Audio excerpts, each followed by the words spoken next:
नमस्कार मित्रांनो, आज आपण BA सेकंड इयर सेमिस्टर 5च्या दुसऱ्या युनिटकडे आपण जाणार आहे.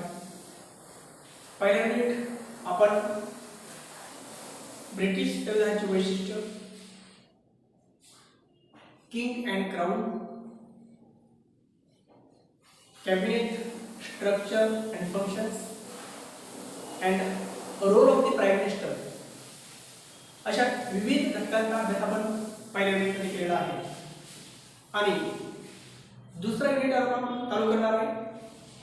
हा दुसरा युनिट जो आहे, याचं टायटल आहे, याचं नाव आहे. या युनिटमध्ये आपण अभ्यास कशाचा करणार आहे तर तो ब्रिटिश पार्लमेंटचा, अर्थात ब्रिटिश संसदेचा. मित्रांनो, ब्रिटिश पार्लमेंट, मराठीत ब्रिटिश संसद, हे जे दोन शब्द आहेत, या दोन शब्दांना आपण मराठीत विधिमंडळ असं म्हणतो. आणि हे विधिमंडळ कोणतं तर केंद्रीय विधिमंडळ. आणि म्हणून संसद म्हणजे काय तर पार्लमेंट, म्हणजे पार्लमेंटला मराठीत आपण संसद म्हणतो. आणि संसद म्हणजे त्या संबंधित देशाचा सर्वोच्च केंद्रीय विधिमंडळ. म्हणजेच ब्रिटनच्या केंद्रीय विधिमंडळाला आपण संसद असं म्हणतो. इंग्लिशमध्ये त्याला ब्रिटिश पार्लमेंट असं म्हणतो. भारतातही याच शब्दांचा वापर केला जातो. भारतातल्या केंद्रीय विधिमंडळाला आपण मराठीत संसद म्हणतो आणि इंग्लिशमध्ये इंडियन पार्लमेंट असं म्हणतो. या संसदेच्या सदस्यांना आपण मराठीत खासदार म्हणतो. मग तो लोकसभेचा सदस्य असेल, राज्यसभेचा सदस्य असेल तरी आपण त्याला खासदार म्हणतो. आणि राज्य विधिमंडळाचा सदस्य असेल, ज्याला आपण विधानसभा म्हणतो किंवा विधिमंडळ, राज्य विधिमंडळ म्हणतो, त्याला आपण आमदार म्हणतो. म्हणजे राज्याच्या विधिमंडळाच्या सदस्यांना, मग ते विधानसभेचे असेल की विधान परिषदेचे, त्यांना आपण आमदार म्हणतो. आणि केंद्रीय विधिमंडळाच्या सदस्यांना म्हणजेच संसद सदस्यांना, मग ते राज्यसभेचे असेल की लोकसभेचे, त्यांना आपण काय म्हणतो खासदार. तसंच ब्रिटनमध्ये ब्रिटनच्या केंद्रीय विधिमंडळाला ब्रिटनची संसद असं म्हटलं जातं, ब्रिटिश पार्लमेंट असं म्हटलं जातं. भारताचं केंद्रीय विधिमंडळ आणि ब्रिटनचं केंद्रीय विधिमंडळ यांना संसद म्हटलं जात असलं किंवा पार्लमेंट म्हटलं जात असलं तरी जगातल्या प्रत्येक देशाने त्यांच्या केंद्रीय विधिमंडळाला संसदच म्हटलं पाहिजे असं नाही. तर त्या त्या देशातील घटनेमध्ये जे नमूद केलेलं आहे ते नाव त्या त्या देशाच्या केंद्रीय विधिमंडळाला प्राप्त झालेलं असतं. उदाहरणार्थ अमेरिकन केंद्रीय विधिमंडळाला काँग्रेस असं म्हणतात, काँग्रेस, हाऊस ऑफ काँग्रेस. आणि तिथल्या सभागृहांच्या सदस्यांना मेंबर ऑफ काँग्रेस, आता त्याला आपण खासदार म्हणू शकतो, पण तिथे केंद्रीय विधिमंडळाला काँग्रेस असं म्हटलं जातं. आपल्याकडे ब्रिटनमध्ये केंद्रीय विधिमंडळाला संसद असं म्हटलं जातं. म्हणून हा त्या त्या दोन्ही देशांमधला फरक आहे. मग आपल्याकडे आणि ब्रिटनमध्ये संसद का म्हटलं जातं कारण ब्रिटनची संसदीय शासन पद्धती आपण आपल्या देशामध्ये मोठ्या प्रमाणामध्ये स्वीकारली. मग या संसदेत कोणाकोणाला समावेश होतो? फक्त केंद्रीय विधिमंडळाच्या दोन सभागृहांचा समावेश होतो का? तरी आपलं उत्तर नाही असं. म्हणजे संसद म्हणजे केवळ भारतामध्ये संसद म्हणजे केवळ लोकसभा आणि राज्यसभा ही दोन सभागृह आहेत. तर लोकसभा आणि राज्यसभेबरोबरच राष्ट्रपती हा भारतीय संसदेचा अविभाज्य घटक असतो. म्हणजे तीन घटकांनी मिळून संसद बनते. एक राष्ट्रपती, दोन लोकसभा, तीन राज्यसभा, या तिघांची मिळून संसद बनते. त्याचप्रमाणे ब्रिटनमध्ये ब्रिटिश राजा, हाऊस ऑफ लॉर्ड्स, ब्रिटिश पार्लमेंटचा वरिष्ठ सभागृह, आणि हाऊस ऑफ कॉमन्स आपल्या लोकसभेसारखं ब्रिटिश पार्लमेंटचं लोकप्रतिनिधी सभागृह, ह्या तिघांची मिळून ब्रिटनमध्ये संसद बनते. भारतात राष्ट्रपती, लोकसभा आणि राज्यसभा मिळून संसद बनते. या 3 घटकांची मिळून संसद बनते. तर ब्रिटनमध्ये ब्रिटनचा राजा, हाऊस ऑफ लॉर्ड्स आणि हाऊस ऑफ कॉमन्स या तिघांची मिळून संसद बनते. आता ब्रिटनची शासन पद्धती ही जगाच्या विधिमंडळाची जननी अशी संबोधतात. याचं कारण जगामध्ये विधिमंडळ सगळ्यात प्रथम जर कुठे निर्माण झालं असेल तर ते ब्रिटनमध्ये निर्माण झालं. विधिमंडळाची सभागृह, कायदे निर्माण करणारी सभागृह ही जगाच्या पाठीवर सर्वात अगोदर ब्रिटनमध्ये तयार झाली आणि म्हणून ब्रिटनला संसदेचं माहेरघर, केंद्रीय विधिमंडळाचं माहेरघर, विधिमंडळ सभागृहाची जन्मदात्री असं संबोधलं जातं. ब्रिटनचा राजा, हाऊस ऑफ लॉर्ड्स आणि हाऊस ऑफ कॉमन्स या तिघांची म्हणून संसद का बनते तर कोणतेही विधेयक या दोन्ही सभागृहात पास झाल्यानंतर त्याला राजाची संमती आवश्यक असते. राजा त्याच्यावर नकाराधिकार वापरू शकतो. म्हणजे 2 सभागृहांनी एखादे विधेयक पास केलं तरी सुद्धा जोपर्यंत राजाची त्याला संमती मिळत नाही तोपर्यंत त्या विधेयकाचं रूपांतर कायद्यात होत नाही. भारतामध्ये सुद्धा लोकसभा आणि राज्यसभा या दोन्ही सभागृहांनी एखादे विधेयक पास केलं असेल परंतु जोपर्यंत त्याला राष्ट्रपतीची संमती मिळत नाही तोपर्यंत त्या विधेयकाचं रूपांतर कायद्यात होत नाही.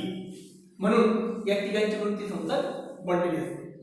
मग ब्रिटनची संसद आपण जगातील विधिमंडळाची किंवा संसदेची जन्मदात्री असं तिला संबोधतो. याचं कारण असं आहे की जगात सर्वात प्रथम विधिमंडळ निर्माण करण्याचं श्रेय हे ब्रिटनला जातं आणि ब्रिटनच्या संसदेची 2 सभागृह आहेत अर्थात वरिष्ठ सभागृह आपल्या राज्यसभेसारखं तिथे आहे हाऊस ऑफ लॉर्ड्स आणि आपल्या लोकसभेसारखं कनिष्ठ किंवा द्वितीय सभागृह आहे हाऊस ऑफ कॉमन्स. या 2 सभागृहापैकी सर्वात अगोदर जर कोणतं सभागृह निर्माण झालं असेल जगात आणि ब्रिटनमध्ये सुद्धा तर ते आहे हाऊस ऑफ लॉर्ड्स. मग हाऊस ऑफ लॉर्ड्स हे सभागृह कसं निर्माण झालं याचा एक अत्यंत रोचक अशा प्रकारचा इतिहास आहे. ब्रिटनमध्ये संसदीय शासन पद्धती नेमकी कशी विकास पावली याचा एक ऐतिहासिक आढावा आपण अगदी पहिल्या 1-2 तासामध्ये घेतलेला होता की ब्रिटनमध्ये निरंकुश राजेशाही होती. परंतु या निरंकुश राजेशाहीमध्ये सुद्धा राजा शासन कारभार करण्यासाठी आपले एक सल्लागार मंडळ गठीत करत होता.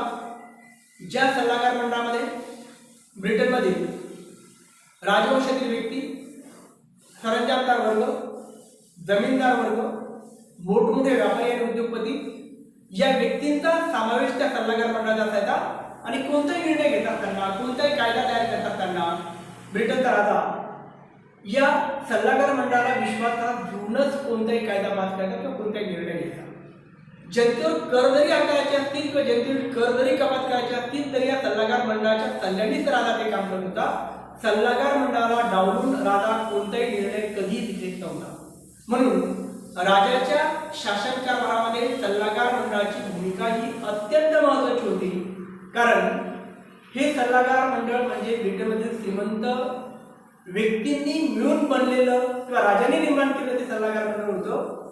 आणि या सल्लागार मंडळाला का विश्वासात घेतलं जातं कारण श्रीमंत लोकांवर जे कर आकारले जायचे की जो कर ब्रिटनच्या शासनाच्या तिजोरीत जमा व्हायचा आणि त्या कराच्या रूपातून जमा झालेल्या पैशातून ब्रिटनचा शासन कारभार, ब्रिटनच्या संरक्षणावरचा खर्च, ब्रिटिश जनतेच्या विकासासाठीचा खर्च हा सगळा खर्च होता. म्हणून ब्रिटिश राजाची एक सायकोलॉजी होती, एक विचारधारा होती, एक शासन कारभार करण्याची पद्धती होती की ज्या व्यक्तीकडून आपण कर वसूल करतो शासन कारभारासाठी त्या व्यक्तींच्या सल्ल्याने तो पैसा कसा खर्च करावा हे काम आपण केलं पाहिजे. म्हणून त्यांनी ते सल्लागार मंडळ निर्माण केलं होतं. त्या सल्लागार मंडळामध्ये ब्रिटनच्या समाजातील मिडल क्लास म्हणजे मध्यम वर्ग, लोअर क्लास म्हणजे कनिष्ठ वर्ग म्हणजे मध्यम वर्ग आणि गरीब वर्गाचा समावेश नव्हता, तर फक्त श्रीमंत वर्गाचा समावेश होता. काळाच्या ओघात काय झालं, ब्रिटनचा राजा नाममात्र बनला. कारण आपण बघितलं की एका विशिष्ट टप्प्यावर ब्रिटनमध्ये राजवंशातील वारसदार उरले नाहीत आणि पर्यायाने ब्रिटनची जी राजकन्या, जे राजघराणं जर्मनीमध्ये स्थित झालेलं होतं त्यांना परत बोलवलं गेलं आणि त्यांच्यापैकी ज्येष्ठ पुत्राला राजा बनवलं गेलं, ज्याचं नाव होतं जॉर्ज प्रथम. जो जन्माला जर्मनीत होता, वाढला जर्मनीत होता, पर्यंत जर्मन भाषा येत होती, इंग्रजी भाषा येत नव्हती. तो तो तर आला, राजा तर झाला, पण त्याला काही समजत नसल्या कारण तो सल्लागार मंडळीच्या बैठकीला येत नव्हता. पर्यायाने तो आपल्या राजवाड्यात राहत होता. पर्यायाने शासन कारभारासंबंधीचे सर्व निर्णयाचे जे अधिकार आहेत ते सल्लागार मंडळाकडे हस्तांतरित झाले, ते राजाकडे राहिले नाही. मग बराच काळ असा चालला तो राजा जिवंत आहे तोपर्यंत. त्यामुळे सल्लागार मंडळाची म्हणजे पर्यायाने या प्रत्यक्ष काम करणाऱ्या मंडळाची जी सत्ता आहे ती ब्रिटनमध्ये प्रचंड स्वरूपात वाढली. मग पुढे ब्रिटन आणि फ्रान्स यांच्या दीर्घकालीन चाललेल्या जवळपास 7 वर्षे चाललेल्या युद्धामध्ये ब्रिटनचा विजय तर झाला, पण ब्रिटनच्या शासनाची तिजोरी पूर्ण खाली झाली. दिवाळखोरी निर्माण होण्याची वेळ, शासन कारभार करण्यासाठी पैसा नव्हता. अशा स्थितीमध्ये जनतेवर कर वाढवणं अत्यंत आवश्यक होतं. म्हणून ब्रिटिश राजाने या संबंधीचा विचार हा सल्लागार मंडळासमोर मांडला. परंतु ऑलरेडीच श्रीमंत लोकांवर इतके कर आकारले गेले होते की आणखी कर आकारणं म्हणजे श्रीमंत वर्गात एक प्रकारचा असंतोष निर्माण करणं होतं. आणि म्हणून सल्लागार मंडळाने त्या गोष्टीला विरोध दर्शवला, असहमती दर्शवली. आवश्यक आहे, परंतु आणखी किती कर वाढवणार, कारण कर इतके वाढलेले होते की त्यापेक्षा अधिक देणं अशक्य होतं. म्हणून एक नवीन विचार पुढे आला की जेवढे कर आपण श्रीमंत वर्गावर आकारतो त्यापैकी काही प्रमाणाचे कर जर आपण मिडल क्लासवर आकारले त्यांच्या कुवतीनुसार, त्यांच्या क्षमतेनुसार, तर अधिक चांगलं होईल असा सल्ला सल्लागार मंडळाने राजाला दिला. राजालाही तो पटला आणि राजाने मिडल क्लासवर सुद्धा काही प्रमाणात की होत नाही पण कर लावण्याचा निर्णय घेतला. पण तो निर्णय घेत असताना राजाच्या मनात पुन्हा आला की श्रीमंतांवर कर लावतो म्हणून श्रीमंत लोकांचे एक सल्लागार मंडळ आपण नेमणार, मग मिडल क्लासवर कर लावायचे तर त्यांच्यावर किती आणि कसे कर लावायचे हा सल्ला घेण्यासाठी मिडल क्लासचा सुद्धा, कॉमन लोकांचा सुद्धा एक सल्लागार मंडळ आपण निर्माण केलं पाहिजे. आणि ब्रिटनच्या राजाच्या सल्लागार मंडळाने जे ओरिजिनल सल्लागार मंडळ होतं त्यांनी त्याला अनुमती दिली. मग ब्रिटनमधील मिडल क्लासचे, कॉमन लोकांचे काही चांगले प्रतिनिधी राजाने नियुक्त केले आणि त्याला चर्चेसाठी आमंत्रित केलं. आणि त्यांना सांगितले की तुम्ही सुद्धा या सल्लागार मंडळाचे आता पार्ट झाले आहात, कारण तुमच्यावर सुद्धा यापुढे कर आकारायचे. पण जेव्हा ते आले आणि राजा सल्लागार मंडळाच्या बैठकीच्या अध्यक्षस्थानी बसला त्यावेळेस ऑलरेडी ते श्रीमंत वर्गाचं सल्लागार मंडळ बसलेलं होतं. आणि जेव्हा या कॉमन लोकांचं, मध्यमवर्गीय लोकांचं सल्लागार मंडळ त्या हॉलमध्ये आलं त्यावेळेस ते या श्रीमंत वर्गाच्या सल्लागार मंडळाला रुचलं नाही. त्यांनी ऑब्जेक्शन घेतलं की आम्ही मिडल क्लासच्या प्रतिनिधींसोबत बसू शकत नाही. पण ब्रिटनच्या राजासाठी सगळे सारखेच होते, कारण ब्रिटनच्या राजासाठी ब्रिटनचा श्रीमंत नागरिकही त्याचा नागरिक होता, मिडल क्लास मध्यमवर्गीय नागरिकही त्याचा नागरिक होता आणि ब्रिटनमधला सर्वात गरीब माणूसही हा त्याचाच नागरिक होता. ब्रिटनच्या राजाला सगळ्यांचंच रक्षण करायचं होतं, सगळ्यांचाच विकास करायचा होता. म्हणून यांनी हट्ट धरला की आम्ही यांच्याबरोबर बसणार नाही. तर राजा म्हणाला काही हरकत नाही, तुम्ही इथे बसा, त्यांची बसण्याची व्यवस्था दुसऱ्या हॉलमध्ये करतो. पर्यायाने जेव्हा हे 2 हॉल निर्माण झाले त्यावेळेस त्यापैकी एका हॉलला श्रीमंत वर्गाचं जे प्रतिनिधी मंडळ होतं, जे सल्लागार मंडळ होतं, त्याला हाऊस ऑफ लॉर्ड्स असं म्हटलं. लॉर्ड्स म्हणजे श्रीमंत वर्ग म्हणून त्याला हाऊस ऑफ लॉर्ड्स असं म्हटलं गेलं. आणि जिथे मध्यमवर्गीय लोकांचे प्रतिनिधी बसलेले होते त्याला हाऊस ऑफ कॉमन्स असं म्हटलं गेलं. लक्षात आलं?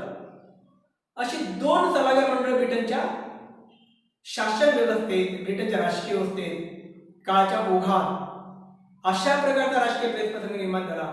म्हणून जवळपास 12व्या-13व्या शतकात निर्माण झाले की ज्या काळामध्ये जगाच्या पाठीवर कुठेही अशा प्रकारचे विधिमंडळ किंवा सल्लागार मंडळ अस्तित्वात नव्हते की ज्यांच्या सल्ल्याने राजा शासन कारभार करत असेल. कारण जगात जिथे जिथे राजेशाही होती तिथे तिथे राजा एकटाच निर्णय घ्यायचा, सल्लागार मंडळ वगैरे काही नसायचं. असलं तरी त्याला ती किंमत द्यायची नाही, इथे मात्र सल्लागार मंडळाला किंमत दिली जायची. आणि मग पुढे जेव्हा राजा नाममात्र शासन प्रमुख बनला त्यावेळेस राजाने अधिक जबाबदारी, चांगले काम करणारे म्हणून मिडल क्लासच्या हाऊस ऑफ कॉमन्स मधील त्यांच्यापैकी जो प्रमुख नेता होता त्याच्यावर टाकली आणि त्याच्यावरती टाकल्यामुळे त्यांच्या सरकारमध्ये वाढ होत गेला. त्यांच्या निवडणुका स्टार्ट झाल्या. त्यांचा कार्यकाळ पहिला 7 वर्षाचा होता, नंतर तो आता 5 वर्षात झाला. म्हणून त्यांनी फ्लेक्झिबिलिटी परिवर्तन स्वीकारलं. तिथे निवडणुका सुरू झाल्या. त्यांचा कार्यकाळ निश्चित झाला. काळाच्या ओघामध्ये मतदानाची पात्रता निश्चित झाली. त्यावेळी सगळ्यांना मतदान करता येत नव्हतं, सगळ्यांना उभं राहता येत नव्हतं, पण सिलेक्टेड जे अधिकार दिले त्या पद्धतीने निवडणुका सुरू झाल्या. पण हाऊस ऑफ लॉर्ड्स मधील सभागृहाच्या सदस्यांनी मात्र निवडणुकीला विरोध दर्शवला. त्यांनी सांगितलं की आम्ही काही निवडणुकीच्या भानगडीत वगैरे पडणार नाही. पर्यायी ते आजीवन सभागृहाचे सदस्य आहेत. कॉमन सभागृहाचे सदस्य मात्र ठराविक काळानंतर निवडणुकीच्या माध्यमातून बदलत गेले. मग 7 वर्षाचा कार्यकाळ असेल, 7 वर्षानंतर निवडणुका व्हायच्या. यांचा मात्र एकदा सदस्य झाला तो मरेपर्यंत सदस्य असायचा, मृत्यूपर्यंत सदस्य झाला. त्याच्या मृत्यूनंतर त्याचा मुलगा सदस्य होतो. जसा राजाच्या मृत्यूनंतर राजाचा ज्येष्ठ मुलगा किंवा मुलगी राजपदावर येते, त्या पद्धतीने हाऊस ऑफ लॉर्डचे सदस्य सुद्धा त्यांच्या मृत्यूनंतर त्यांचे मुलं किंवा ज्येष्ठ मुलगी ही सभागृहाचे सदस्य होते. म्हणून आजही ब्रिटनच्या संसदेचं वरिष्ठ सभागृह असलेल्या हाऊस ऑफ लॉर्ड्स मधील सदस्य हे वंश परंपरेनेच त्या सभागृह सदस्यत्व प्राप्त करतात. पण काळाच्या ओघात झालं काय की कॉमन सभागृहाच्या ठराविक कालावधीनंतर निवडणुका व्हायला लागल्या, मतदारांची संख्या वाढायला लागली, निवडणुकीत एक रोमांच तयार व्हायला लागला, निवडणुकीला महत्त्व प्राप्त झालं. कारण त्याच्यात एक लोकप्रियता होती, लोकांचं जनसमर्थन, लोकांचा पाठिंबा, पॉप्युलरिटी, लोकप्रियता या सगळ्या गोष्टी केंद्रित होत होत्या. आणि ब्रिटनच्या राजकारणामध्ये हाऊस ऑफ कॉमन्स या सभागृहाचं महत्त्व वाढत गेलं आणि लॉर्ड सभागृहाने परिवर्तन स्वीकारलं नाही काळानुसार. म्हणून लॉर्ड सभागृह आहे तिथेच राहिलं, त्यांनी फ्लेक्झिबिलिटी दाखवली नाही. ज्या पद्धतीने एखाद्या जुन्या माणसाने जर म्हटलं की मला टायपिंगच करायची आहे, कॉम्प्युटर मी हाताळणार नाही, कॉम्प्युटर काम करणार नाही, तर तो आउटडेटेड होईल, त्याला कार्यालयातून काढून जाईल, कोणत्याच ऑफिसमध्ये त्याला नोकरी मिळणार नाही. पण नव्याने बदल स्वीकारला, कॉम्प्युटर घेतलं, फेसबुक घेतलं, इंटरनेट घेतलं, तर त्याला स्कोप राहील, त्याला नोकरी मिळतील. म्हणून काळानुसार बदललं पाहिजे. लॉर्ड सभागृह बदललं नाही, कॉमन सभागृह बदललं. म्हणून कॉमन सभागृहाचा प्रभाव ब्रिटनच्या राजकारणात वाढत गेला. पुढे पंतप्रधान आणि मंत्रिमंडळ सुद्धा त्यांच्याच निवडणुकीतून निर्माण झालं. तरी आपण एक गोष्ट या ठिकाणी लक्षात घेतली पाहिजे की ब्रिटनच्या संसदेला आपण जगातील सर्वात प्राचीन, सर्वात ऐतिहासिक, सर्वात वैभवशाली विधिमंडळ सभागृह का म्हटलं? कारण हाऊस ऑफ लॉर्ड्स हे जे वरिष्ठ सभागृह ब्रिटिश पार्लमेंटचं हे जगातील सर्वात प्राचीन ऐतिहासिक अशा प्रकारचं सभागृह म्हणून ओळखलं जातं. त्याच्या पाठोपाठ ब्रिटनमध्ये हाऊस ऑफ कॉमन्स हे सभागृह कसं निर्माण झालं ते मी तुम्हाला सांगितलं. जगाच्या पाठीवर कुठेही विधिमंडळाची अशी सभागृह नव्हती जी ब्रिटनमध्ये होती. आणि म्हणून ब्रिटिश संसदेला, ब्रिटिश संसदेला, ब्रिटिश विधिमंडळाला जगातील विधिमंडळाची व जगातील संसदेची जननी असं समजलं. आता 2 सभागृह आहेत. एक आहे हाऊस ऑफ लॉर्ड्स जे वरिष्ठ सभागृह आहे, वंश परंपरेने या सभागृहाचे सदस्यत्व प्राप्त करतात. आणि दुसरं सभागृह आपल्या लोकसभेसारखं कोणतं आहे? हाऊस ऑफ कॉमन्स की जे जनतेचं प्रतिनिधित्व करतं. या दोन्ही सभागृहाची रचना आपल्याला या ठिकाणी लक्षात घ्यायची. रचना म्हटलं की कोणते मुद्दे आपल्या समोर येतात? एक येतं लोकसंख्या, दुसरं येतं सदस्यांची पात्रता, तिसरं येतं त्यांच्या निवडणुकीची पद्धत, चौथं येतं त्यांचा कार्यकाळ, 5वं येतं गणसंख्या आणि 6वं येतं त्यांचा सभापती म्हणजे सभागृहाचं कामकाज करण्यासाठी सभागृहात सभापती कसा निवडला जातो आणि 6वं येतं कामकाज पद्धती किंवा अधिवेशन हे येतं आणि विशेषतः हे 6-7 पॉइंट कोणत्याही विधिमंडळ सभागृहाची रचना जर आपल्याला लिहायची असली, सांगायची असली तर या मुद्द्यांचा विचार केला जातो. कोणते मुद्दे पुन्हा लक्षात घ्या? सभासद संख्या 1, सभासदांची पात्रता 2, सभासद निवडण्याची पद्धती 3, सभागृहाचा कार्यकाळ 4, सभागृहाची गणसंख्या 5, त्याचबरोबर सभागृहाचा सभापती कसा निवडले जातात ते 6, सभागृहाची गणसंख्या 7, त्याचबरोबर सभागृहाचं कामकाज किंवा अधिवेशन हे 8 आणि सभागृहाच्या सदस्यांची विशेषाधिकार असे पॉइंट समोर घेतले आणि ते लिहिले आपण की सभागृहाची रचना करायची. मग या दोन्ही सभागृहाची रचना आपल्याला लक्षात घ्यायची, याच मुद्द्यांच्या आधारे आपल्याला लक्षात घ्यायचे. कारण जगातील सर्वात प्राचीन आणि ऐतिहासिक अशा प्रकारची संस्थेची हे 2 सभागृह आहे. म्हणून जगातील विधिमंडळाची जननी असे या दोन्ही सभागृहांना म्हटलं जातं. आता ही जी रचना आणि रचनेचे मुद्दे मी तुम्हाला सांगितले, त्या मुद्द्यांचा जर आपण विचार करायला झाला तर ते मुद्दे पूर्णपणे कॉमन सभागृहाला लागू होतात. म्हणजे कॉमन सभागृहाची रचना हाऊस ऑफ कॉमन्सची रचना हे सगळे मुद्दे लागू होतात, पण एक गोष्ट लक्षात ठेवायची की हाऊस ऑफ लॉर्ड्ससाठी मात्र हे मुद्दे पूर्णपणे लागू होत नाही. जगातील हे एकमेव अशा प्रकारचं विधिमंडळाचं सभागृह आहे की हे सगळे मुद्दे सारखे त्या ठिकाणी लागू होत नाही. म्हणून आपल्याला नेमक्या दोन्हीमधला रचना पण पाहिजे, रचना समजून घ्यायची दोन्ही सभागृहांची स्वतंत्ररित्या, पण त्याचबरोबर यांच्या रचनेत नेमका फरक काय आहे तो सुद्धा आपल्याला या ठिकाणी लक्षात घ्यायचा. नंबर 1 पाहू आपण हाऊस ऑफ लॉर्ड्स सभागृहाची रचना. याच्यामध्ये या सभागृहाची सदस्य संख्या पाहिजे आपल्याला. सगळ्यात अगोदर किती सदस्य आहेत या सभागृहाचे, कोणत्या सभागृहाची किती सदस्य संख्या असावी याची तरतूद ही एकतर घटनेत केलेली असते किंवा घटनेने संसदेला अधिकार दिले असतात कायदा करण्याचे आणि कायदा करून त्या सभागृहाची सदस्य संख्या निश्चित करण्याची. मग भारतातील राज्यसभेची सदस्य संख्या कायद्यानुसार आपल्याला माहिती आहे, लोकसभेची सदस्य संख्या कायद्यानुसार आपल्याला माहिती आहे, तसेच ब्रिटनच्या हाऊस ऑफ कॉमन्स सभागृहाची सदस्य संख्या किती असावी हे सुद्धा ब्रिटनच्या संसदेने कायदा पास करून निश्चित केले. पण मित्रांनो, सदस्य संख्येची निश्चिती अशी हाऊस ऑफ लॉर्ड्सला लागू नाही.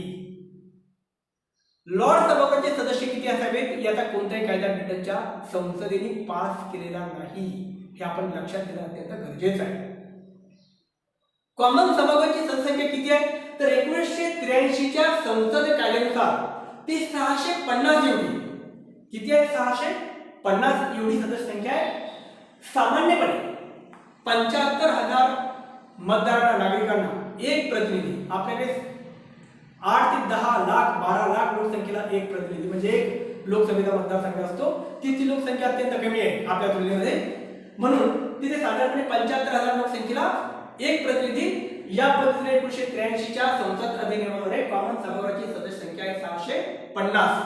परंतु लॉर्ड सभागृहाची सदस्य संख्या ही निश्चित नाही. एक काळ तर असा होता की त्या सभागृहाची सदस्य संख्या ही सातत्याने 1000 पेक्षा जास्त असायची. सदस्यांचा मृत्यू झाला, दुसरे सदस्य यायचे असतील म्हणजे वंश परंपरेने, तर मग ते कमी अधिक असायचं. ती सदस्य संख्या कमी अधिक असायची, कायदा नव्हता, 1000 पेक्षा सातत्याने जास्त असायची. पण आता 2017च्या तरतुदीनुसार 2017 मधली जी आकडेवारी आहे त्यानुसार 839 एवढी सदस्य संख्या या सभागृहाची, म्हणजे प्रचंड सदस्य संख्या आहे. किती लोकसंख्येला एक प्रतिनिधी हे तत्व या ठिकाणी लागू होत नाही, त्याचं कॉमन सभागृहाच्या बाबतीत लागू होतं 75,000 लोकसंख्येला एक प्रतिनिधी. आपल्या लोकसभेत लागू होतं साधारणपणे 10 ते 12,000 लोकसंख्येला एक प्रतिनिधी. इथे मात्र लॉर्ड सभागृहाच्या बाबतीत ते तत्व लागू होत नाही. मग आता यांची कॉमनची सदस्य संख्या आहे 650 आणि लॉर्ड सभागृहाची सदस्य संख्या आहे 839. ती निश्चित नाही, ती कमी जास्त असू शकते. दुसरी गोष्ट, कॉमन सभागृहाच्या सदस्याची पात्रता काय आहे? एक, तो ब्रिटनचा नागरिक असावा. नंबर 2, तो सरकारी नोकर नसावा. आणि नंबर 3, त्याचा वय किमान 21 वर्ष असावा. आपल्याकडे किमान वय किती असलं पाहिजे? 25 लोकसभेची निवडणूक लढण्यासाठी. ब्रिटनमध्ये कॉमन सभागृहाची निवडणूक लढण्यासाठी म्हणजे कॉमन सभागृहाचा सदस्य होण्यासाठी म्हणजे तिथला खासदार होण्यासाठी फक्त किती वर्ष वय असलं पाहिजे? 21 वर्ष वय असलेली व्यक्ती सुद्धा कॉमन सभागृहाची निवडणूक लढू शकते. आपल्याकडे 25 वर्ष वय असणं आवश्यक आहे. हा दोन्ही देशातला फरक आहे. म्हणून ब्रिटनचा नागरिक असणं आवश्यक आहे, सरकारी नोकर नसावा. नंबर 3, वय किमान 21 वर्ष असावा. चौथी अट आहे की तो लॉर्ड सभागृहाचा सदस्य नसला पाहिजे, कारण लॉर्ड सभागृह सदस्य कसा असतो? अजन्म असतो. तो जर त्या सभागृहाचा सदस्य आहे तर ही निवडणूक लढू शकत नाही. इकडची निवडणूक लढायची असेल तर पहिल्यांदा तिकडचा त्याला राजीनामा द्यावा लागतो, पण तिथे वंश परंपरेने त्याला खासदारकी मिळालेली आहे. जे महत्व तो दर्जा कॉमन सभागृहाच्या सदस्याला निवडून येऊन असतो तो त्याला जन्माने प्राप्त झालेला आहे, तो या बाबतीत पडत नाही शक्यतो. म्हणून ही पात्रता यांची आहे, पण इकडे पात्रताच नाही म्हणजे सदस्य संख्या आहे, पण लॉर्ड सभागृहाच्या सदस्याची पात्रता ही गोष्टच नाही. कारण काय? लॉर्ड सभागृहाच्या सदस्याच्या मृत्यूनंतर त्याचा ज्येष्ठ मुलगा किंवा मुलगी सभागृहाचे सदस्य होते, त्यामुळे त्यांना पात्रता असण्याचा प्रश्न निर्माण होत नाही. म्हणजे कॉमन सभागृहाच्या सदस्यांना पात्रता आहे पण लॉर्ड सभागृहाच्या सदस्यांना पात्रता नाही. पण कोणकोणत्या प्रकारचे सदस्य त्यामध्ये असतील हे आपल्याला पाहावं लागतं. म्हणजे कॉमन लॉर्ड सभागृहामध्ये सदस्यांचे प्रकार आहेत आणि त्या प्रकारांना मिळून ती संख्या तेवढे सदस्य बनत असतात. मग कोणकोणते व्यक्ती असतात लॉर्ड सभागृहामध्ये सदस्य? राजवंशातील व्यक्ती हा एक प्रकार. ब्रिटनचे जे राजघराणे आहेत त्या राजघराण्याचे जे राजपुत्र आहेत त्या राजपुत्रांना शासन कारभाराचा अनुभव, राजकारणाचा अनुभव प्राप्त व्हावा म्हणून 4 ते 5 सदस्य, 3 ते 4 सदस्य हे राजघराण्यातून घेतले जातात लॉर्ड सभागृहामध्ये सातत्याने. नंबर 2, वंश परंपरागत सदस्य. ब्रिटनच्या राजाच्या वाढदिवसाच्या दिवशी हॅपी बर्थडे.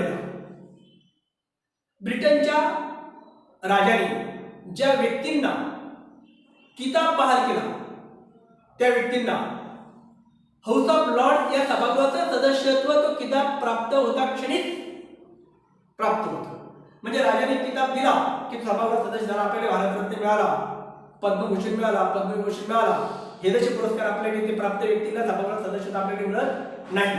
ब्रिटनमध्ये मात्र अशा प्रकारच्या पदव्या, तिथल्या ज्या पदव्या असतील त्या राजाच्या वतीने दिल्या जातात, त्या पदव्या प्राप्त व्यक्तींना त्या सभागृहात सदस्यत्व प्राप्त होतं. आणि वैशिष्ट्य असं की त्या व्यक्तींच्या मृत्यूपर्यंत त्यांना ते सदस्यत्व असतं आणि त्यांना मृत्यू झाल्यानंतर त्यांच्या वारसांना सुद्धा ते सदस्यत्व प्राप्त होतं.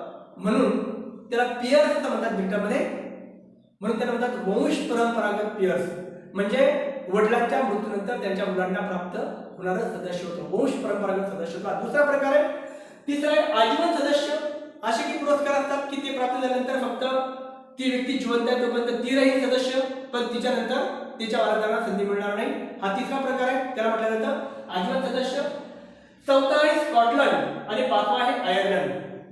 आपल्याकडे जम्मू काश्मीर, गुजरात, अंदमान निकोबार असे वेगवेगळे प्रांत आहेत भारताचे. तसं ब्रिटनमध्ये आयर्लंड आणि स्कॉटलंड हे 2 प्रांत आहेत. या 2 प्रांतातील जे पियर्स आहेत, जे वंश परंपरागत सदस्य आहेत, जे लाईफ मेंबर्स आहेत, त्या लाईफ मेंबर्सला त्यांच्यामधून काही सदस्य लॉर्ड सभागृहावर 5 वर्षासाठी निवडून देण्याचा अधिकार आहे.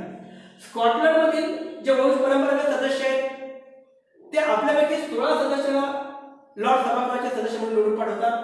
तर आयर्लंडचे जे पियर्स आहेत, म्हणजे वंश परंपरागत सदस्य आहेत, लाईफ मेंबर्स आहेत, ते 28 प्रतिनिधी लॉर्ड सभागृहामध्ये निवडून पाठवतात. म्हणजे राजवंशातील सदस्य असतात, आजीवन सदस्य असतात, वंश परंपरागत सदस्य असतात, स्कॉटलंडचे प्रतिनिधी, आयर्लंडचे प्रतिनिधी. यानंतर 6वा प्रकार आहे धार्मिक क्षेत्रातील प्रतिनिधी. ब्रिटनमध्ये ज्या विविध प्रमुख चर्च आहेत त्या चर्चमधील प्रमुख धर्मगुरूंना सुद्धा या सभागृहाचं सदस्यत्व प्राप्त झालेलं आहे. ते प्राचीन काळापासून प्राप्त होत आलेलं आहे. तेव्हापासून ते सुरू आहे, आजपर्यंत सुरूच आहे. कारण ब्रिटनमध्ये वंश आणि रूढी आणि परंपरांनी शासनकारभार चालतो. त्या परंपरा आजही काय आहे. साधारणपणे 26 धर्मगुरूंना या सभागृहाचं सदस्यत्व प्राप्त होतं. त्या धर्मगुरूचा मृत्यू झाला की त्या चर्चच्या प्रमुखपदी जी व्यक्ती धर्मगुरूपदी येईल ती व्यक्ती या सभागृहाचे पुन्हा सदस्य होते. म्हणजे धार्मिक क्षेत्रातील व्यक्तींना सुद्धा सदस्यत्व प्राप्त झालेलं आहे. तसंच पूर्वी हाऊस ऑफ लॉर्ड्स या सभागृहाला ब्रिटनचा सर्वोच्च न्यायालयाचा संबंध आहे. 2005 ला कायदा तयार झाला आणि सर्वोच्च न्यायालय स्वतंत्र निर्माण झालं. पण परंपरा कायम आहे आजही. म्हणजे त्या काळात ब्रिटनच्या सर्वोच्च न्यायालयाला लॉर्ड सभागृह सदस्यत्व समजलं जायचं आणि सर्वोच्च न्यायालयातील जे 9 न्यायाधीश होते ज्यांना कायदेपंडित समजलं जायचं त्यांना या सभागृहाचं सदस्यत्व प्राप्त व्हायचं. 9 कायदेपंडितांना ती तरतूद आजही आहे. अशा 9 सदस्यांना, 9 कायदेपंडितांना या सभागृहाचं सदस्यत्व प्राप्त होतं. आणि याशिवाय मग या सभागृहाचा कार्यकाळ काय, सदस्याचा कार्यकाळ तर नाही, पण सभागृहाचा कार्यकाळ 9 कार्यकाळ. हे सभागृह स्थायी सभागृह आहे. आपल्या राज्यासाठी आपल्या महाराष्ट्राच्या विधान परिषदेसारखं या सभागृहात कधी विसर्जन होत नाही, कधी निवडणुका होत नाही. म्हणजे या सभागृहाला कार्यकाळ नाही आणि या सभागृहाच्या सदस्यांनाही कार्यकाळ नाही. ते अजन्म या सभागृहाचे सदस्य असतात. सभागृहाचा अध्यक्ष कसा असतो तर सभागृहाचा अध्यक्ष हा सभागृहाच्या अध्यक्षाला चान्सलर असं म्हणतात. काय म्हणतात? चान्सलर. आणि तो कोण असतो? रूढी आणि परंपरेनुसार प्राचीन काळापासून साधारणपणे मंत्रिमंडळातील एका मंत्र्याकडे ती जबाबदारी सोपवलेली असते.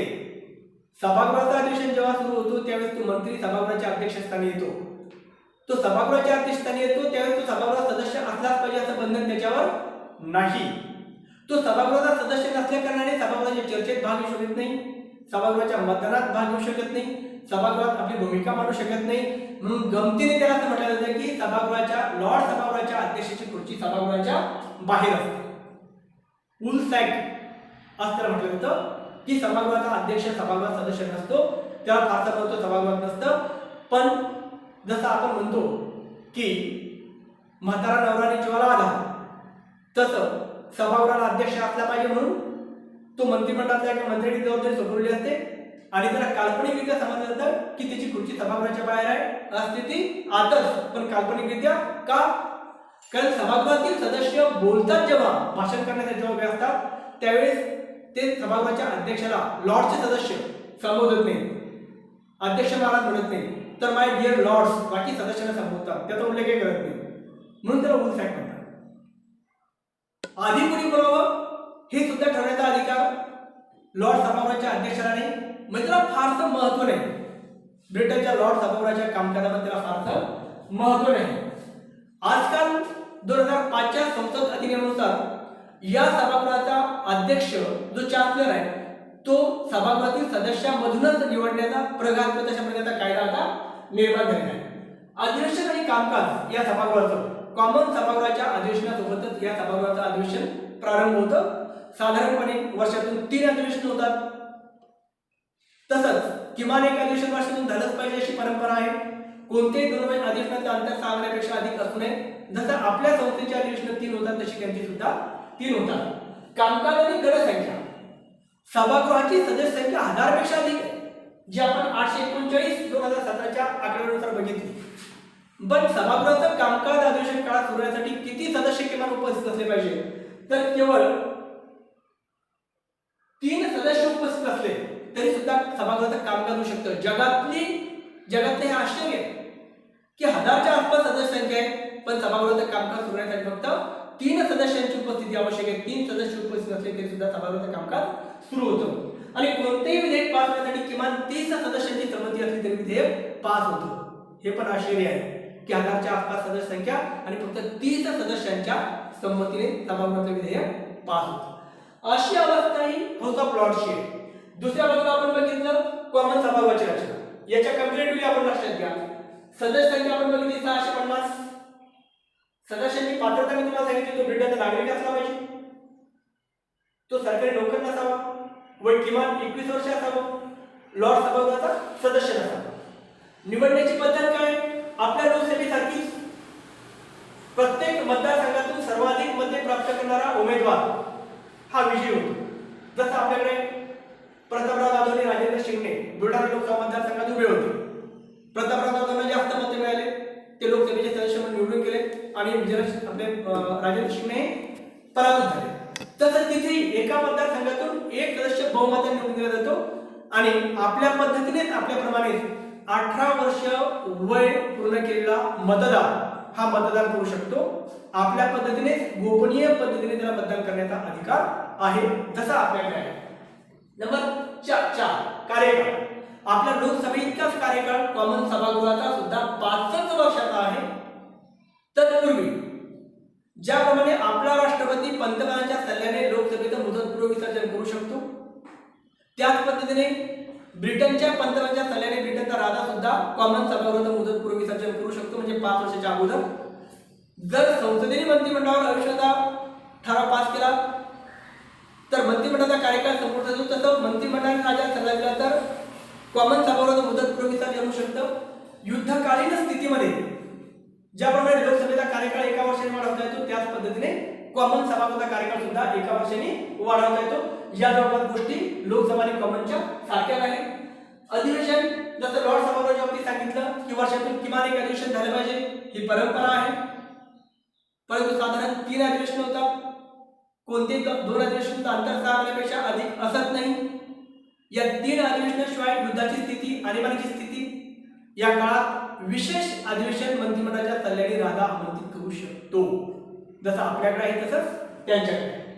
त्याच पद्धतीने सभापती या सभागृहाचं कामकाजाचं संचालन नियंत्रण करण्यासाठी या सभागृहाचे सदस्य आपल्यामधून एकाची बहुमताने सभापती म्हणून निवड करू शकतात. सभापती एकाची आणि एकाची उपसभापती म्हणून निवड करू शकतात बहुमताने. त्याला स्पीकर असं म्हटलं जातं. स्पीकर का म्हटलं जातं? कारण सभागृहात घडलेल्या ज्या घडामोडी, जे कायदे पास झाले, जे निर्णय पास झाले, त्याची माहिती राजापर्यंत पोहोचविणारा, म्हणजे राजाला जाऊन सांगणारा, राजाकडे जाऊन बोलणारा सभागृहाच्या वतीने जो प्रतिनिधी आहे त्याला स्पीकर असं तेव्हा म्हटलं गेलं होतं. त्यापासून त्याला चेअरमन असं म्हणतात, चेअरमन हाऊस ऑफ कॉमन्स असं म्हणतात, स्पीकर ऑफ द कॉमन्स असं म्हटलं जातं. म्हणून सभागृहात सभापती, सभागृहाचे सदस्य आपल्यामधून एकाची सभापती म्हणून एकाची उपसभापती म्हणून बहुमताने निवड करतात. अशी निवड करत असताना विरोधी पक्षाला विश्वासात घेतल्या जातं, ही एक महत्त्वाची गोष्ट या ठिकाणी आहे.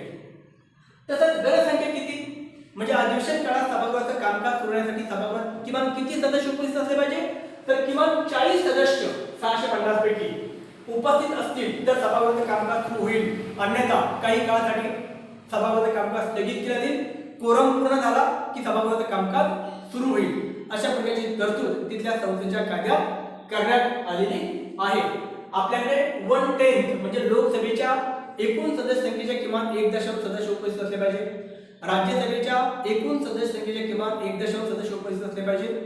तसं इथे 1.0 म्हटलं किमान 40 सदस्य उपस्थित असले पाहिजे असं म्हटलेलं आहे. याशिवाय या सभागृहाच्या गणसंख्येव्यतिरिक्त या सभागृहाच्या सदस्यांना काही विशेष अधिकार प्राप्त झाले आहेत. उदाहरणार्थ, सभागृहात निर्भीडपणे अनियंत्रितपणे आपले विचार, आपल्या भावना, आपलं भाषण करण्याचा, मांडण्याचा अधिकार या सभागृहाच्या सदस्यांना आहे. त्याच्यावर कोणत्याही प्रकारचं बंधन नाही.